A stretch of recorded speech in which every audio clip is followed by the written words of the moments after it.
So as a game designer, you need to know what your target audience is, and basically you build your game to meet their needs. Because if you try to accommodate for everyone, then you end up accommodating for no one.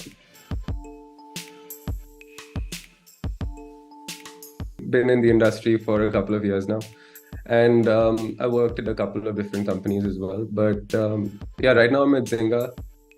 I'm a free-to-play game designer and working on a mobile game. Yeah. Yeah, so this is Dhruv. I'm working at Ubisoft currently. You people might have played Prince of Persia or Assassin's Creed. So Assassin's Creed was my last project, and currently I'm working on Skull and Bones. So game development is basically a highly creative process which involves a lot of iterations, a lot of feedbacks from programmers, from the designers, then from the artists, from the playtesters, and everyone. The end-game intention of game development is to make a content which is fun for the players, and so they can engage in it for the long time. That is game development. So everything which Dhruva mentioned, like the whole process is game development, right? So you can refer to anyone who's working on it, an artist or a programmer or a designer, as a game developer. But generally within, these industries, game developers are all who we refer to are the programmers. So the people who code and who build the game in the engines.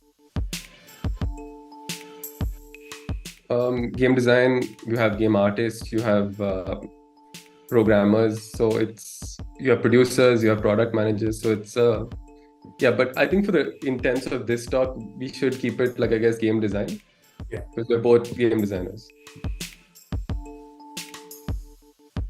So ideally, things were different 10 years back, but right now if you see at game industry in India as such, so a lot of game companies demand some kind of game graduation or diploma from the candidates.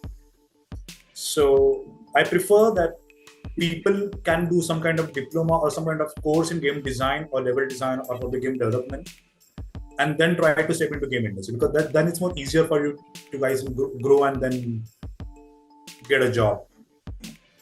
Because earlier I remember people used to do engineering and they used to become programmers, that's it. But if you want to go to a different field like technical artists or programmers or user experience people, so then I'll prefer to have a graduation in game development and then go into these companies. Best part is in India today, there are a lot of companies and colleges who have been introducing crash courses for the same, so that people get to learn the theory of game design as well and not just play games. For the larger part, I do agree with Dhruv. I think, having a degree or a diploma or some sort of course associated with yourself does help you land, especially that first job, because it has its benefits. Like they give you like a holistic view of how the game industry works. Even though being like a specialized field like game design, you're not going to learn too much. I think that's more like on the job kind of stuff. But in terms of like getting your foot in the door and also just getting like a holistic understanding of what the game industry is like, I think a degree or a course does help with that. But I think on the other hand, there are people who have really strong portfolios and they like self-learn. I think that's also like very doable in today's age, right? Like YouTube, you can learn how to build games without a college degree. And that's also a viable option, but it's just more willpower and determination, I think. Yeah. I'll have people who have attention to detail, then patience, and then just open for criticism and feedback. That's the core pillars of being a game designer.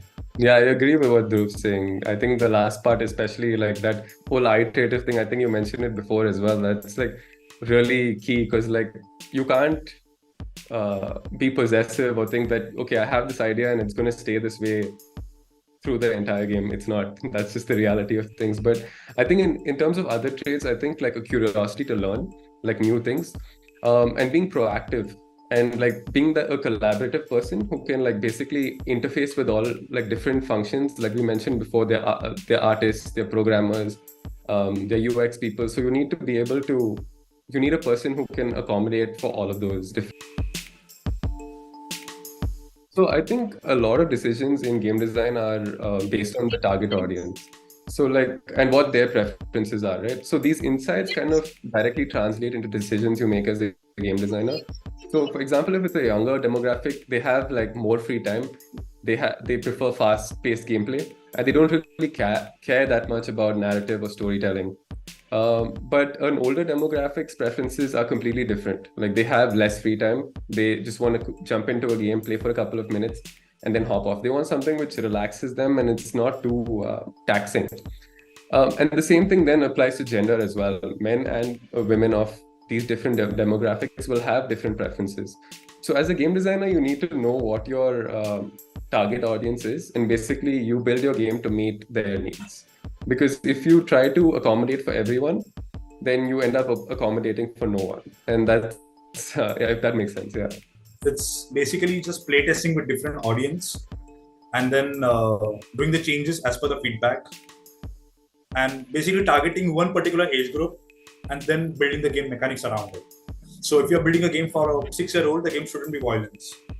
It should be just fun, creative kind of stuff. So the kid even learns as he plays. So that's how you build games as per the ages. So our early morning starts with the daily stand-up where all the production people just give their updates, like technical artists, programmers, level artists, everyone gives their small updates. Then we go to the playtesting session where we just playtest all the changes which we did yesterday and take feedback from everyone.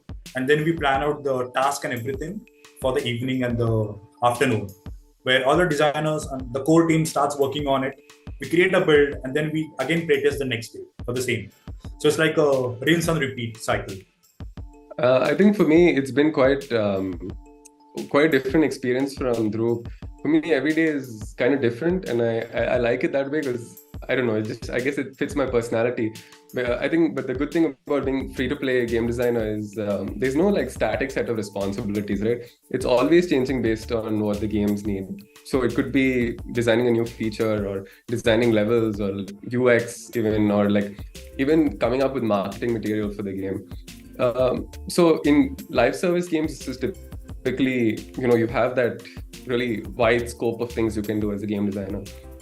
So unless you're specialized, like say Dhruv is a level designer, you're probably going to be a jack of all trades, but master of none, at least in my experience.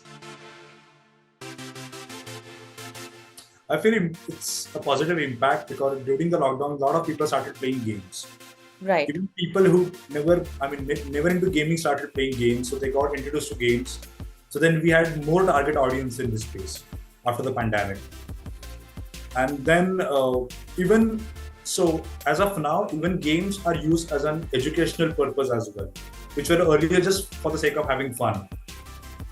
So even medical departments across the world are making games which basically teach their students to dissect some insect and then get rewards from it.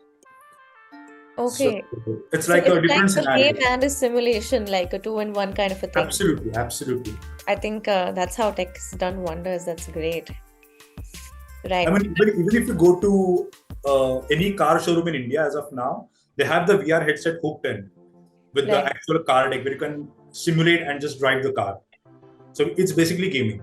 A lot of people, because they were stuck at home, they started playing more. And yeah, a lot of industries, I think during the pandemic were not doing so well. But I think the gaming industry during the pandemic was at an all-time high. All the companies were doing well because players were playing more.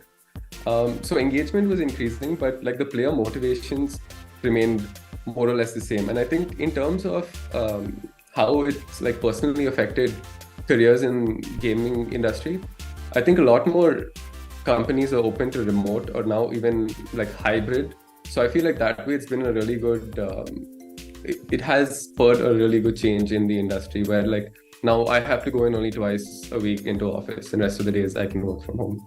So it's a good balance of both things. Yeah.